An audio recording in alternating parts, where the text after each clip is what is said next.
오늘은 그리스도인의 생활이라고 하는 말씀의 제목으로 하나님의 은혜를 우리가 받고자 합니다.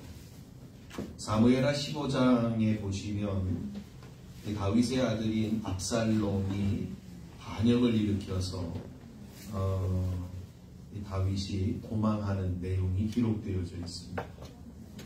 압살롬은 아버지 다윗으로부터 나라를 빼앗아 자신이 왕이 되려는 속셈으로 사람들의 마음을 아주 오랫동안 훔쳐왔습니다. 이 사실을 알고 다윗은 야, 이제 큰일 났다, 내 목숨이 위태롭다 하고 느끼고는 신하들과 함께 압살롬을 피하여서 야반도주를 하였습니다. 다윗이 도망하는 것을 보고 이 사실을 안 이 베냐민 지파 시므이라고 하는 사람은 도망하는 다윗을 쫓아와서는 내가 사울을 죽이고 왕이 되더니 꼴 좋다, 하나님이 너를 반드시 용서하지 않을 것이다, 봐라 너의 인생은 이제 끝이다 라고 하면서 다윗을 쫓아가면서 저주하였습니다. 그리고는 돌을 던지면서 발로 먼지를 일으켜 다윗의 얼굴을 향하여 돌과 먼지를 날리게 하였습니다. 그리고는 입으로는 계속 조롱합니다. 그런 시므이를 보고 다윗의 부하들이 다윗에게 이렇게 얘기를 했습니다. 왕이요, 왕을 조롱하고 저주하는 저 시므이를 그냥 내버려 둬서는 안 되지 않습니까? 제가 가서 단칼에 베겠으니 명령만 내리십시오 라고 다윗에게 이야기했습니다.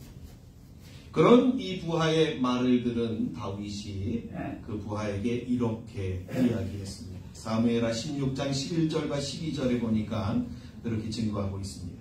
또 다윗이 아비새와 모든 신하들에게 이르되 내 몸에서 난 아들도 내 생명을 해하려 하거든 하물며 이 베냐민 사람이랴.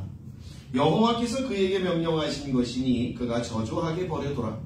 혹시 여호와께서 나의 원통함을 감찰하시리니 오늘 그 저주 때문에 여호와께서 손으로 내게 갚아주시리라 라고 하였습니다.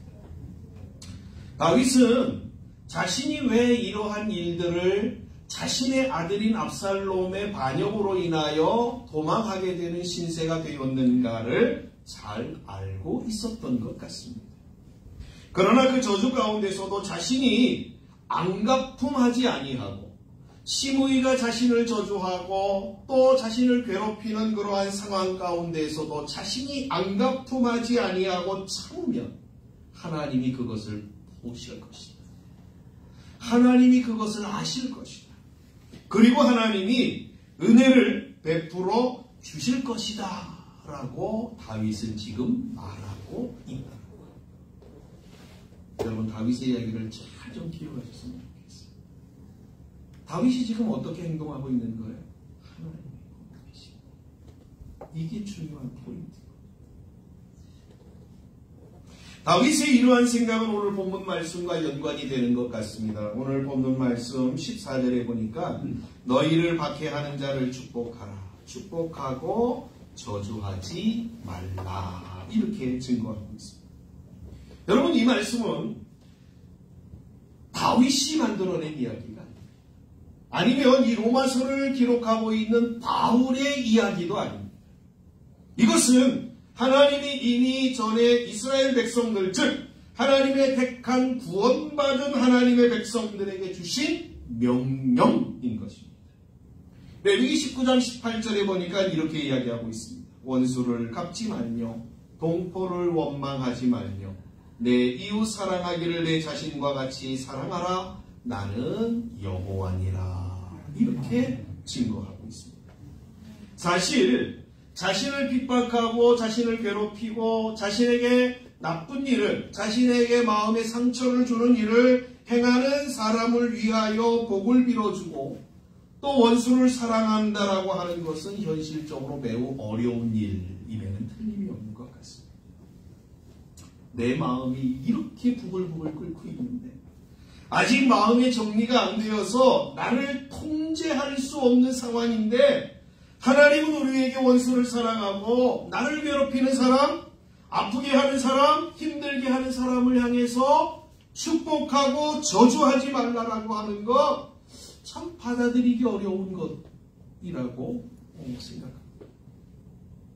그럼에도 불구하고 성경은 우리에게, 하나님의 말씀은 우리에게 이렇게 너희를 박해하는 자를 축복하고 저주하지 말라라고 하는 말씀을 명령으로, 하나님의 명령으로 우리에게 주시고 있다라고 합니다. 오늘 이 말씀을 이 원어 성경으로 찾아봤더니요, 시제를 어떻게 쓰고 있냐면 현재 명령형으로 쓰고 있어요. 그러니까 옛날에가 아니에요. 예전에 내가 원수를 용서해줬던 거 그거 얘기하는 거 아니에요. 앞으로 내가 용서해줄 거 그거 얘기하는 거 아니에요. 지금, 당장, 지금 내게 지금 시간 내, 이 시간에 내 원수를 축복하고 저주하지 말라라고 하는 말씀으로 우리에게 주시고 있다라고 하는 거예요. 자, 그렇다고 한다면 하나님이 이렇게 명령으로 우리에게 이러한 말씀을 주신다라고 한다면 분명한 이유가 있겠죠. 왜 이러한 어렵다고 여겨지는 이러한 말씀을 우리에게 주시는 것입니까? 거기에는 아주 중요한 의미가 있어요. 오늘 이 14절의 말씀을 중심으로 해서 우리가 우리에게 주시는 교훈들을 한번 좀 생각해 보려고 합니다.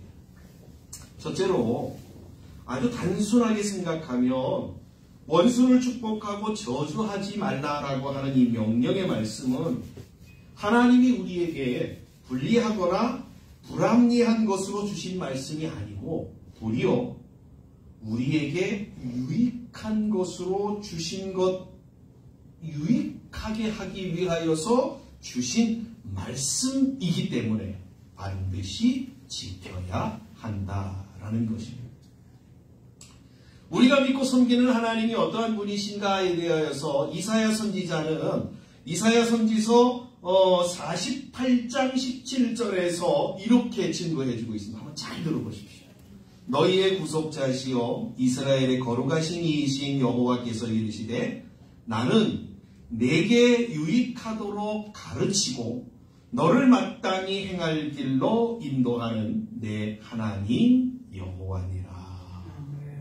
여러분, 하나님이 우리에게 가르치시고 교훈하시고 우리를 인도하시는 방향은 어떤 거예요? 목적이 어디에 있다고요? 우리에게 유익을 주기 위해서. 우리가 잘 아는 말씀, 우리가 많이 사용하는 단어, 하나님이 우리에게 복과 은혜를 주시기 위해서 하나님이 우리를 가르치시고 교훈하신다. 그렇죠? 그러니까 하나님이 우리에게 명령을 주신 것은 뭐 때문에요? 목적이 어디에 있어요? 우리의 유익 때문에. 우리로 하여금 하나님의 그 명령을 듣고 실천함으로 복과 은혜를 받도록 하는 데에 목적이 있다라고 합니다. 하나님이 우리에게 명령하신다든지 교훈하시는 말씀의 목적이 다 그렇습니다. 하나님은 그의 택한 자녀들을 맞춤으로 교육하셔요. 그리고 맞춤으로 인도하셔요. 그래서 하나님이 우리의 필요를 따라서, 우리의 상황을 따라서 하나님이 맞춤으로 우리에게 유익하도록 하나님이 교육하시고 또 교훈하시고 섭리하시고 역사하신다. 그렇죠? 그러니까 우리가 일어나는 우리의 상황, 우리의 삶 속에서 일어나는 상황들은 우연한 게 아니에요. 절대 그냥 어디서 그냥 갑자기 이렇게 일어난 일들이 아니에요. 왜요? 그 일들이 나에게 유익하도록 필요한 일이기 때문에. 하나님이 나를 교훈하셔서 나로 하나님 앞에 복을 받고 은혜를 받도록 하시기 위하여서 꼭 필요한 일이기에 하나님이 우리에게 허락하시는 것이다 라는 것. 믿기를 주의 이름으로 축복합니다. 네. 자, 이러한 사실을 우리가 모르면 언제든지 우리는 우리 편에서 그리고 지금 당장 일어나는 일에만 급급하여 하나님이고 뭐고 아무것도 없는 그저 자기 자신의 기분에 따라 행동하는 일들만 나타나게 됩니다. 그렇지? 근데 이러한 사실을 모르면 어떻게 해요? 자기 기분에 그냥 혹해가지고 같이, 네? 자기를 기분 나쁘게 하면 같이 기분 나쁘게. 이러한 현상들이 벌어진다. 우리 성도님들이 새겨서 들으실 말씀 하나가 또 있습니다. 히브리서 4장 2절의 말씀입니다. 4장이 제가 읽어드릴게요. 그들과 같이 우리도 복음 전함을 받은 자이나 들은 바 그 말씀이 그들에게 유익하지 못한 것은 듣는 자가 믿음과 결부시키지 아니함이니라. 무슨 말씀인지 아세요? 지금 성경이 우리에게 뭐라고 하냐면 우리에게 주신 하나님의 말씀을 믿음과 결부시키면, 다시 말씀드리면 성경이 우리에게 주시는 말씀, 하나님이 우리에게 주시는 말씀을 아멘으로 받아들이고 순종하면 우리에게 놀라운 유익이 나타나게 된다, 일어나게 된다라고 하는 것이 성경의 약속의 말씀입니다. 여러분, 하나님이 목사를 통하여 주시는 말씀, 여러분들에게 하나님이 때때로 여러분에게 주시는 말씀을 아멘으로 순종함으로 받으시는 여러분 모두가 되어주시기를 주의 이름으로 축복합니다. 그런데 여러분이 복과 은혜가 주어집니다. 이 말씀을 기억하시고 하나님은 우리에게 유익을 주시기 위해서 명령하셨다라는 사실을 기억하고 여러분들이 말씀의 순종함을 배우시는 복된 분들이 되시기를 소망합니다. 둘째로, 우리를 저주하는 사람들을 향하여 축복하고 저주하지 말고 사랑해야 되는 이유는 우리가 주의 축복을 받은 특별한 사람들, 즉 천국 백성들, 하나님의 자녀들이기 때문에 라는 거예요. 신명기 26장 18절에 보니까 이렇게 증거합니다. 여호와께서도 내게 말씀하신 대로 오늘 너를 그의 보배로운 백성이 되게 하시고 그의 모든 명령을 지키라 확언하셨느니라. 여러분, 하나님의 명령은 아무에게나 주어지는 거 아니에요. 하나님의 말씀은 아무에게나 주어지는 거 아니에요. 저 길에 가고 있는 사람한테 하나님 말씀 지키라 안 하셔요. 누구에게 지키라고요? 하나님의 택한 보배로운 하나님의 백성들, 천국 백성들, 하나님의 자녀들에게만 이 말씀을 지켜 행하라 명령하십니다. 앞에 생각했던 것처럼 왜요? 이유가 뭐예요? 우리에게 유익을 주기 위해서, 복과 은혜를 주시기 위해서 말이에요. 그렇죠? 예. 하나님이 그의 택한 백성들에게 이 말씀을 명령으로 주신 이유는 하나예요. 신명기 4장 40절의 말씀은 또 이렇게 증거하고 있습니다. 제가 읽어드릴게요. 오늘 내가 내게 명령하는 여호와의 규례와 명령을 지키라. 너와 내 후손이 복을 받아 내 하나님 여호와께서 내게 주시는 땅에서 한없이 오래 살리라. 여러분, 하나님이 우리에게 명령으로 주시는 말씀을 우리에게 주시는 이유가 어디에 있다고요? 여러분이 잘되고 복을 받도록 하기 위해서요. 또요, 여러분의 자손들이 복을 받도록 하기 위해서 하나님이 이 말씀을 우리에게 주셨다는 거예요. 여러분, 이 말씀을 믿기를 주의 이름으로 축복합니다. 그렇죠? 하나님 말씀인데 그 말씀을 믿고 그 말씀에 순종하는 게 얼마나 큰 은혜요 복되인 것인가 라는 것을 우리가 생각하게 되어집니다. 열왕기상 2장 3절에는 이러한 말씀이 있습니다. 내 하나님 여호와의 명령을 지켜 그 길로 행하여 그 법률과 계명과 율례와 증거를 모세의 율법에 기록된 대로 지키라. 그리하면 내가 무엇을 하든지 어디로 가든지 형통할 것이다. 여러분, 하나님이 우리에게 주신 말씀 이유는 우리가 하나님의 복을 받아 살도록 함이 있습니다. 이러한 내용은 성경에 보시면요 얼마나 많이 나오는지 몰라요. 제가 이걸 다 이렇게 찾아봤는데 얼마나 많은지 몰라요. 다 알려드릴 수가 없어요. 하나님이 우리를 부르신 목적도, 우리에게 말씀을 주신 목적도 다 한 가지. 요거만 좀 기억하고 가셨으면 좋겠어요. 그것은 우리로 하여금 하나님의 복을 누리며 살도록 하기 위해서인 것입니다. 우리는 얼마나 하나님의 복을 원하는지 모르는데, 여러분, 하나님의 복 싫어하는 사람 어디 있어요? 혹시 계신가요? 하나님이 여러분에게 복을 주시기를 원합니다. 우리 다 이거 좋아하잖아요. 원하잖아요. 그런데 정작 우리의 자신을 들여다보면 하나님의 말씀은 우리가 멀리 하면서 복을 받기를 원한다라고 하는 것을 확인하게 됩니다. 여러분 오늘 이거 좀 바꾸셔야 됩니다. 아셨죠? 우리가 하나님의 복을 받기를 원한다라고 한다면 무엇과 가까워져야 돼? 하나님과 가까워지고 하나님의 말씀과 가까워지시. 아셨죠? 그분의 말씀에 그분의 명령에 순종하지. 그럴 때 여러분 하나님 여호와의 복이 여러분의 것이 되어지는 줄 믿습니다. 말라기서 3장 14절에 보니까 이 이스라엘 백성들은요 하나님의 택한 백성들이지만 하나님의 말씀을 하나님의 명령을 즐거워하지 않았어요. 그래서 그들은 뭐라고 고백하냐면 이렇게 고백해요. 하나님 말씀, 하나님을 믿는 것, 하나님 섬기는 것 헛되다. 그 명령을 지키는 것은 아무 유익이 되어지지 못한다라고 하면서 그들은 하나님을 떠나서 우상을 섬기기 시작하였습니다. 여러분 왜 이스라엘 백성들이 하나님을 떠난지 아세요? 하나님의 말씀은 자신의 감정대로 그리고 자신들이 원하는 대로 이루어지도록 내버려 두지 않기 때문에 그렇습니다. 우리의 모습도 이스라엘 백성들과 하나도 다르지 않습니다.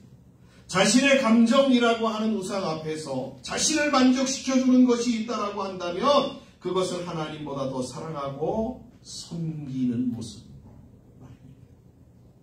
그러나 분명한 것은 우리는 하나님의 복을 받기 위하여 택함받은 특별한 존재들이다라고 합니다. 여러분 그러기에 하나님의 명령에 순종하셔야 돼요. 하나님이 우리를 부르실 때에는 우리를 그냥 대충 부르신 게 아니에요. 제가 앞에 어떤 단어를 붙였어요? 특별하게 붙였어요. 우리 보배 집사님 이름도 아주 정말 기가 막히지 않습니까? 여러분 예수 믿는 사람들을 가리켜 성경이 뭐라고 얘기를 해요? 보배라고 얘기하잖아요. 보배. 우리 교회는 다 보배 성도님들이 그렇죠. 여러분 우리에게만 하나님 명령을 주신 거예요. 우리만 하나님의 복을 하나님이 누리도록 하기 위해서 이 명령을 주셨다는 사실 저와 여러분들이 기억하시고 이 명령에 순종하는 복된 분들이 되시기를 주의 이름으로 축복합니다. 셋째로 우리가 원수를 축복하고 저주하지 않아야 되는 이유는 우리에게 주어진 하나님의 은혜를 안전하게 보존할 수 있기 때문에 그렇습니다. 다시 바꿔 말씀드리면 우리가 원수를 저주하고 미워하며 내가 원수를 원수로 갚으면 어떤 현상이 벌어지는 거예요? 하나님의 은혜, 내가 소유하고 있는 하나님의 모든 은혜들을 다 상실하고 잊어버리게 된다는 거예요.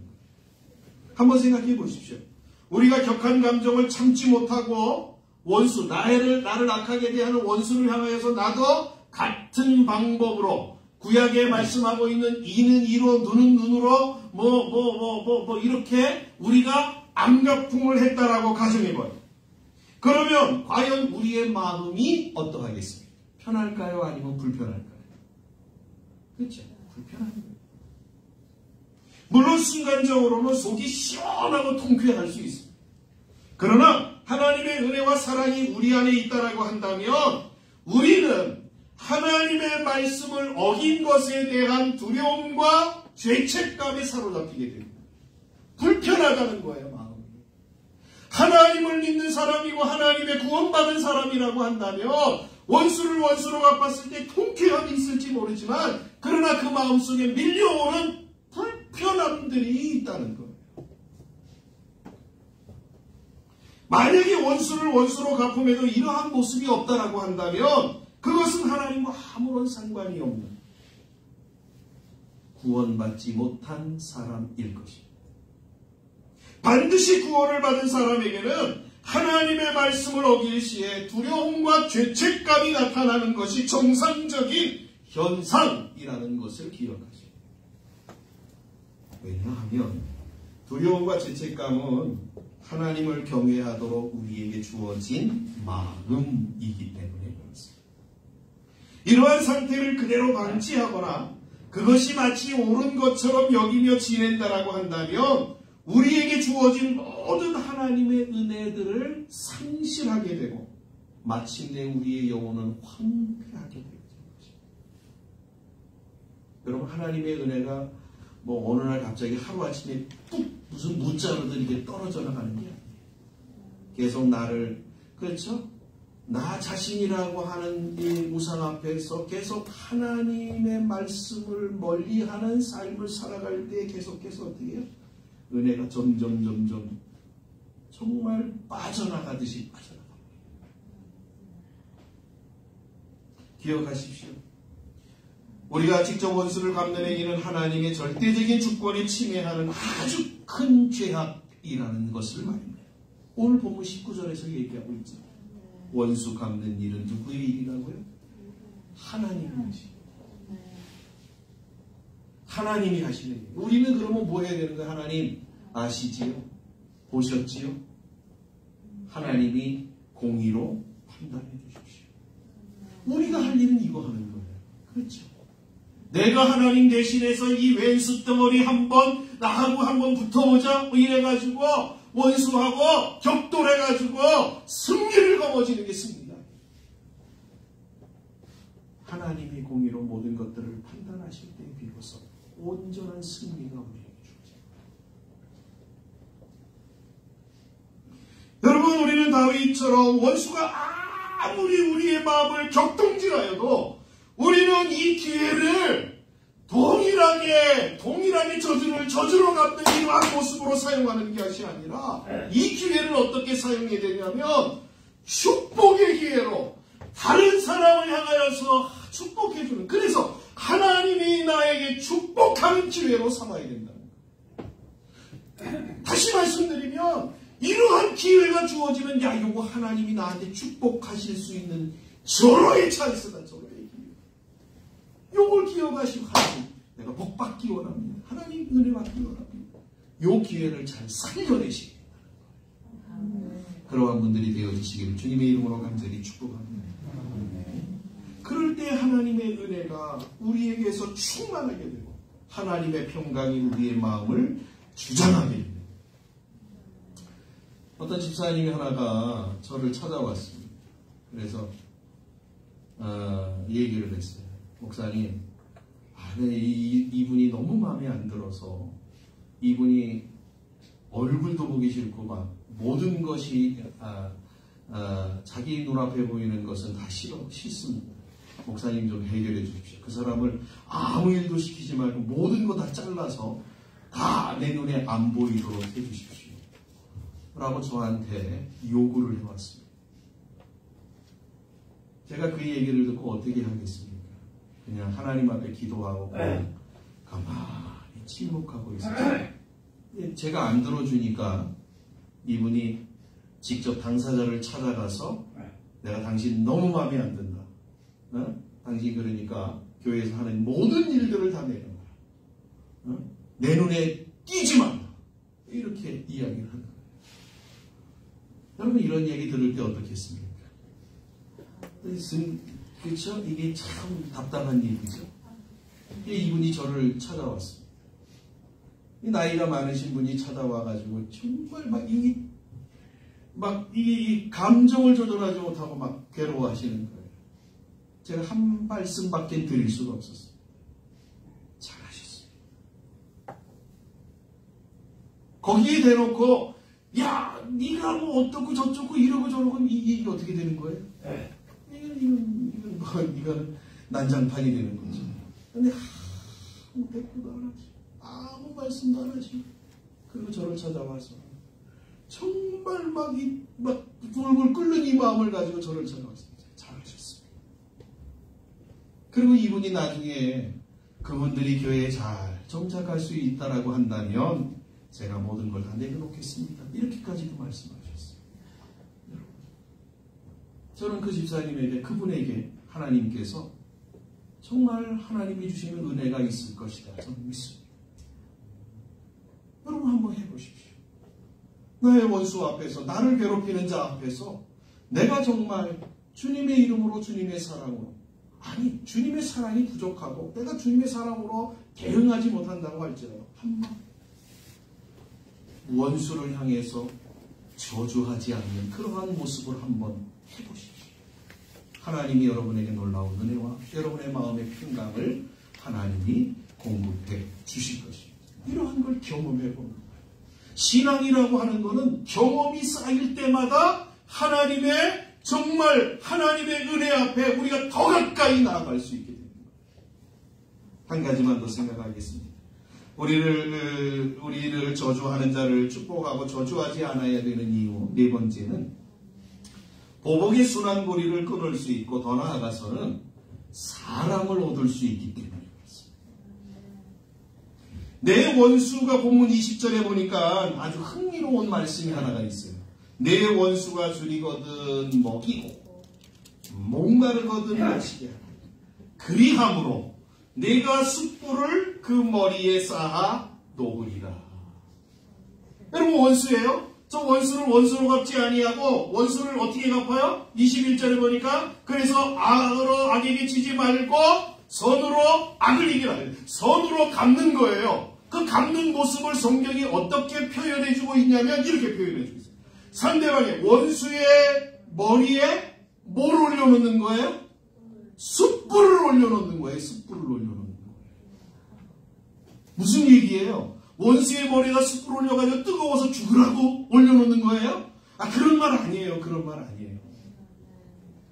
이 말씀은 숯불을 올려놓는다라고 하는 말은 어떠한 내용이냐면 원수에게 계속해서 끊임없이 한 번만이 아니라 계속해서 선을 행하라라고 하는 말이에요. 그러면 어떠한 결과를 낳게 되느냐? 숯불을 원수의 머리에 쌓아놓는 결과가 났는데 이게 무슨 얘기냐? 여기 숯불은 여러분 고대 시대에 아주 중요하게 사용되는 물건이지 않습니까? 불을 붙인다든가 몸을 따뜻하게 하거나 와 같은 아주 일상에서 아주 기묘하게 쓰이는 물건입니다.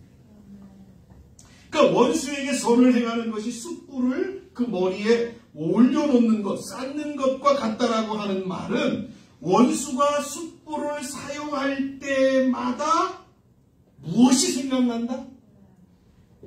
내가 악을 행했던 그 사람이 행하였던 선들이 생각나게 한다라고 하는 말이에요. 여러분 그러면 어떠한 결과를 날까요? 이 사람이 어떻게 정말 자신은 상대방을 원수로 대하였는데 그러면 당연히 무엇이 돌아올 거라고 생각했어요? 보복으로, 그죠? 복수로 돌아올 거라고 여겼는데 그것이 반대로 선행으로 돌아오는 것을 보는 거예요. 그러면 이 원수는 어떠한 마음을 갖겠습니까? 어떠한 마음의 상태가 될까요? 이러한 상태에서 전혀 요동함이 없고 전혀 어떠한 뉘우침이 없고 생각이 없다라고 한다면 그거는 뭐예요? 사람이 아니죠. 그거는 짐승이라고 할 수가 없지. 그렇죠. 이러한 상황이 되면 적어도 사람이라고 한다면 누구나가 다 자신을 돌아보게 되는 거예요. 자신을 돌아보고. 그래. 내가 좀 너무했지.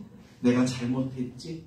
내가 좀 너무 그 사람을 괴롭혔지. 자신의 잘못을 인정하고 회개하게 돼요. 나는 원수로 대하고 그래서 저주하고 그랬는데 그 사람은 나하고 다르네. 이 생각이 드는 거예요. 여러분 여기에 신앙이 있다라고 하면 어떻게 얘기되겠어요? 신앙이 있다라고. 나는 저 사람에게 원수로 대하고 악하게 행했는데 저 사람은 나한테 이렇게 대하네? 이유가 뭘까? 왜 그러지? 저 사람은 하나님 있는 사람이구나. 저 사람은 하나님 교회 다니는 사람이구나. 라고 할 때에 어떠한 일이 벌어져요? 교회 다니는 사람은 다르네. 어떻게 되겠어요? 나도 한번 교회 가볼까? 나도 한번 하나님 믿어볼까? 이러한 생각이 들지 않겠습니까? 여러분, 이게 바로 오늘 성경이 우리에게 주시는 말씀이에요. 21절 다시 한번 말씀드립니다. 선으로. 그래서 예수님이 우리에게 뭐라고 말씀하시요? 성경이 선으로 악을 이겨야 된다. 이럴 때에 악의 순환고리가 끊어지고 도리어 우리는 어떠한 현상이 일어나게 돼요? 사람을 얻게 되는 거예요. 친구를 얻게 되는 거예요. 이웃을 얻게 되는 거예요. 주님이 우리에게 요구하시는 거예요. 주님은 한 사람을 위해서 십자가에 죽지 않았어요. 근데 우리는 계속해서 악의 순환고리로 인하여 사람을 계속 잃어버려요. 이건 주님의 뜻이 아니에요.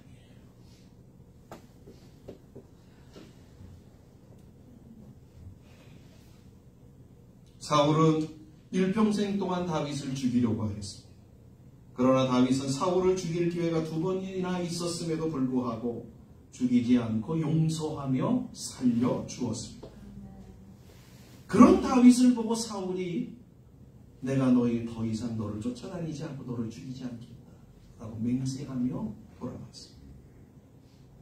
소망하기는 우리 은하계 모든 성도님들이 이러한 다윗의 모습처럼 오늘 주신 말씀처럼 선으로 악을 이기는 승리의 사람들. 그렇죠? 여러분 성경이 말하는 승리는 이거예요. 악을 악으로 이렇게 이게 전쟁해가지고 싸워서 무력으로 싸워서 이겨서 승리하는 걸 승리라고 얘기하죠. 그렇죠? 선으로 악을 이겨내는 것을 승리라고 말씀합니다. 이러한 승리자들이 되시기를 주님의 이름으로 간절히 축복합니다. 우리가 주의 이름으로 악의 순환 고리를 끊어내지 아니하면 그 악은 계속해서 또 다른 악을 낳게 된다는 거예요. 그러나 선을 행함으로 악을 이기면 악은 흔적도 없이 자취를 감추게 되는 거예요. 우리 신앙인들에게 주시는 하나님의 기쁨 중 하나가 바로 선으로 악을 이길 때에 주시는 놀라운 만족감과 승리감, 그리고 말씀을 지켰다라고 하는 자신감과 같은 은혜가 우리에게 있다. 여러분들에게 이러한 은혜가 있기를 주님의 이름으로 간절히 축복합니다. 말씀을 정리하겠습니다. 여러분 예수님 아시지요? 그리고 또 아주 예수님을 많이 닮은 스데반 집사님이 있습니다. 이 두 분은 억울하게 원수들에 의하여서 죽임을 당한 분들입니다. 그러나 이 두 분들이 동일하게 고백하는 내용이 있습니다. 어떠한 내용이에요? 하나님, 저들을 용서해 주세요. 예수님도 스데반 집사님도 저들을 용서해 주세요 하고 기도했어요. 이들은 하나님의 명령을 잘 지킨 분들이다 라고 저는 말씀드리고 싶습니다. 하나님의 말씀은 우리가 지킬 수 있느냐 없느냐를 판단하라고 주신 말씀이 아니에요. 여러분 기억하십시오. 이건 지킬 수 있는 거, 이건 지킬 수 없는 거, 이거 판단하라고 우리에게 주신 말씀들이 아니에요. 우리가 하나님의 자녀이기에 하나님이 우리에게 유익을 주시기 위하여 주신 말씀이기에 반드시 꼭 지켜야 하는 말씀이다라고 하는 사실을 저와 여러분이 기억하십시오. 이거 오늘 주신 말씀. 그렇죠? 여러분들을 그렇죠? 저주하는 자를 축복하고 저주하지 말라라고 하는 이 말씀은 반드시 지켜야 하는 말씀. 그래서 우리는 성경을 보는 거예요. 성경을 보는 거예요. 성경을 읽고 듣고 배우는 거예요. 성경에 있는 분들은 이러한 상황 가운데서 어떻게 행동해야 하는가? 성경에 나오는 인물들은 이러한 상황 가운데 내가 감당하지 못할 이러한 상황 가운데서 어떻게 그들은 살았는가? 이걸 우리가 보는 거예요. 그래서 그렇지. 이러한 상황에서 이렇게 승리했지. 이러한 상황에서 이것들을 극복했지. 그걸 우리가 배우는 거예요. 그래서 그것들을 우리가 답습하는 거예요. 똑같이 하는 거예요. 우리나라 말에 급할 때 돌아가라 라고 하는 말이 있습니다. 우리가 살다 보면 우리를 핍박하는 원수와 같은 사람을 만나게 됩니다. 그렇죠. 안 만날 수가 없죠. 사회에서는 물론 심지어 교회 안에서도조차 원수 맺는 일들이 종종 일어나게 됩니다. 여러분 이럴 때 어떻게 하셔야 될까요? 어떻게 할까요? 몇 가지를 좀 알려드릴게요. 첫 번째로는 침묵하십시오. 그럴 때 입을 막 벌려가지고 여러분 저주의 말을 퍼붓고 상대방을 공격하는 말을 퍼붓지 마십시오. 일단은 침묵하십시오. 대항하여 싸운다든지 하면 자신의 감정을 억제하지 못하여서 동일하게 죄를 짓게 되기 때문인 것입니다. 그리고 더 나아가서 자신이 이 문제를 잘 해결할 수 있도록 힘을 달라고 기도하고 상대방이 깨닫도록 하도록 기도해야 한다는 거예요. 침묵하시고 그 다음에 어디로 가는 거예요? 하나님 앞에 가는 거예요. 하나님 보셨죠? 들으셨죠? 아시지요? 하나님 해결해 주세요. 하나님 내가 이 문제를 잘 극복할 수 있는 힘을 주세요. 상대방이 하나님 깨닫고 하나님이요 저가 정말 바르게 설 수 있도록 하나님 은혜를 주시옵소서. 그리고 더 나아가서 한 가지 오늘 주신 말씀처럼 그를 향하여서 어떻게 해요? 선을 행하라. 선을 행하라고 하는 것은 여러 가지로 말씀드릴 수 있어요. 여러분 첫 번째는 어떤 거예요? 우리가 선을 행하는 방법들은 예수 믿는 사람들은 기도부터 시작하는 거잖아요. 기도부터 시작해서 우리는 말 한마디 전달하는 거, 눈빛 하나 보여주는 거, 그 다음에 우리가 가지고 있는 것들을 나누어내는 이러한 모습들을 가지고 선을 해요. 여러분 쉽지 않습니다. 어떻게 보면 대단히 어렵지만 반대적으로 우리가 하나님의 은혜 안에 살고 하나님의 자녀라고 하는 이 놀라운 은총을 기억하고 있다라고 한다면 이것은 너무도 쉬울 수가 있습니다. 그렇죠? 문제가 어디에 있어요?